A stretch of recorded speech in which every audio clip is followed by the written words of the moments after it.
Good morning. About a week ago, Torben Söndergaard, Last Reformation, put out a video warning about false spirits entering the church. And it's a very relevant topic, and I want to share with you something that happened to me, which I believe will function as a very good example, and especially as an example of how it really can creep in. The word here really is creep, it's sneaky.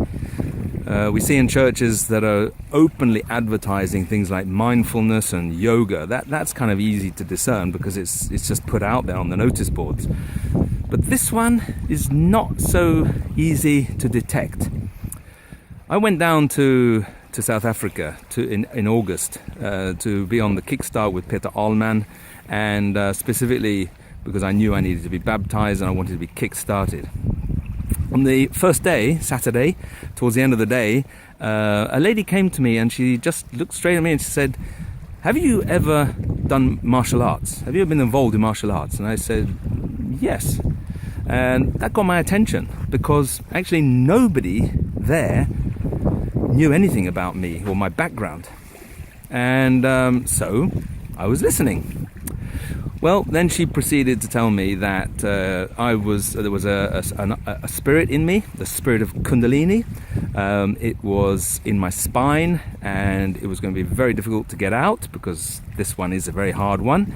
Probably require maybe 3 or 4 hours of deliverance, maybe a team of people, and also we would have to pray through each of the 7 chakras. Oh, and she said that if she had the time, she would do it herself, but I would need to get others. I met her the next day on the Sunday morning, and then I just made the point, oh, I'm going to be baptized, and she was very happy. So, oh, that's excellent, but you still need the prayer, she said. Still need the prayer. And you've got to go through the 7 chakras, and, you know, it's got to be done properly, and it can take time. She just repeated basically what she said the day before. So, what's all this about? What's all this about? I of course dismissed this. I decided when I walked away, I said, there's something wrong about this. There's something not right. And I did a quick analysis, and I thought to myself, I reasoned that, hey, I'm going to be baptized. That means I'm going to die to sin. So I think God can take care of this one as well. I'll just put it in God's hands, and I'll leave it at that, and see what happens. And it's interesting because when I came out of the water, I got a confirmation. I believe I got real confirmation when I came out of the water, and I had these words bubbling up. It's all gone, it's all gone, it's all gone, it's all gone. I just keep repeating that until I finally had to sort of switch it off. Now the thing is, what are there are flags, there are red flags, warning signs here with this woman and what she had to say. And the first thing is the way she approached me, by first of all going directly, bringing up something that only, well, it appeared to be that only she who knew about it. No one else knew. So of course that got my attention. And this is the kind of the introductory phase. This is the phase where somebody can actually gain legitimacy and validity. Because when I said yes, then that basically is saying, yes, you are right. What you're saying is true. Which then can imply that, well, whatever comes out afterwards is also true. It's kind of preparing for that next step. I've been to, previously, years ago, when I was into New Age, I used to go to clairvoyance and others, and this is the way I saw a sort of pattern here, or I detected something similar. You go to them, they put out the cards, they look in the crystal ball, and they say suddenly, oh, blah, blah, blah, blah, blah, you know, is this, and you go, wow, that's amazing, how do you know this? Well, of course, the spirits are telling them, and so suddenly you've got confidence in them, and, well, that's really what a con man does. So, then you listen more to what they have to say because they've told you something about your life, and now you want to know about your future, and if you're desperate enough, you'll basically swallow anything. And I've been told stuff that never happened afterwards, despite the fact that I was told things that they obviously knew. So that's number one, the introduction, the entry point, we could say. Number two, She said she felt that I had a spirit, but actually this is another way of saying, I know you have it, but it's a little more polite to say I feel. It's a little softer. So this has some kind of authority in it. And that can, for some people, this could possibly awaken some form of panic or fear.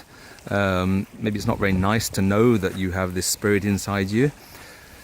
So anyway, there she's expressing authority. Number 3, the spirit has a name. Well, how does she know that? You know, we as Christians, we're told don't ask, don't talk to these kind of evil spirits and things. Jesus himself set the example. He just told them to be silent and leave.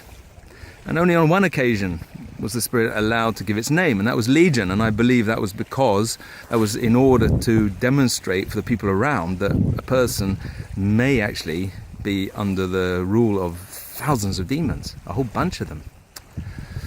So, names, just the fact that the name is coming up should be a warning sign. Next, it has a location. It's in my spine. Wow. Well, that's not really so amazing as it sounds, because if you know anything about yoga, then you'll know that Kundalini and spines go together. You're not going to find the Kundalini spirit in your little finger, your big toe, or the end of your nose. It's just not going to be anywhere else. So, yeah, not very impressed with that location, identification of location. It's very difficult to get out. It can take hours of deliverance. Well, so God's got a problem with this. That's basically saying that. This is so powerful.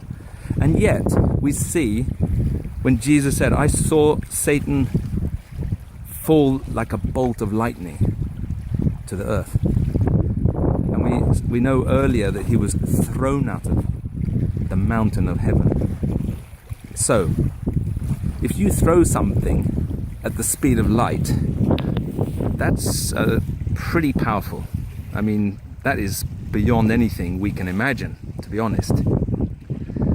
So, if God can throw out Satan at the speed of light, I mean, that's throwing out, not just he's traveling at the speed of light, he's being thrown out at that speed, then what kind of a problem is a little demon of Kundalini going to present for God? I don't think it's going to be so much of an issue, to be honest.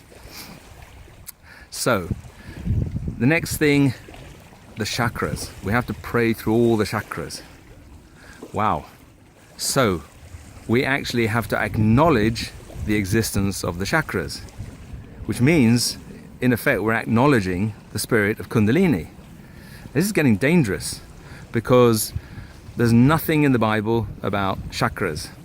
So, can you imagine a bunch of Christians sitting around a person going and praying through the chakras? That means all of them are acknowledging a system that is totally unbiblical. That's dangerous. Now, the last thing, she's not going to be there. Isn't that convenient? She comes and gains some sort of legitimacy. She diagnoses me. She tells me what the solution is. But unfortunately, she can't be a part of the solution because she's going to go off in the afternoon. So I have to find a whole load of people, and we need to sit down for 4 hours and do all this stuff. Is that going to happen? Don't think so. So what's the point of all of this? The point wasn't actually, I don't believe, the point wasn't actually to get me to find people to pray for this and go through all these chakras. The point was to sow a seed of doubt. You see, before I went to that kickstart, I was walking in doubt. I was walking in doubt about my relationship with God and Jesus, and specifically about my baptism and salvation, because it was such a mess. It was a real mess up from the beginning, from 2004. So, finally, I found an answer. I got clarity. I made a decision. I stepped out in faith. I got a ticket to Johannesburg, and I just went. And what happens? Yeah, devil comes in. He wants to sow another seed of doubt to stop me. I believe that's what it was all about. So the point here, I believe this is a very good example of how these spirits really do creep into the church. And the word creep is very good, actually, because they creep in, but they come in disguise. They come in disguise as a legitimate person who appears to be a Christian, appears to be a very strong believer, prays people, does all the right things. But really we have to question it. If a Christian can come and say these things, then something is seriously wrong. And you have to have your antenna on, you have to have your radar on. You've got to be sensitive to this stuff. If you're a Christian who has a New Age background, you'll understand probably a lot of what I'm saying.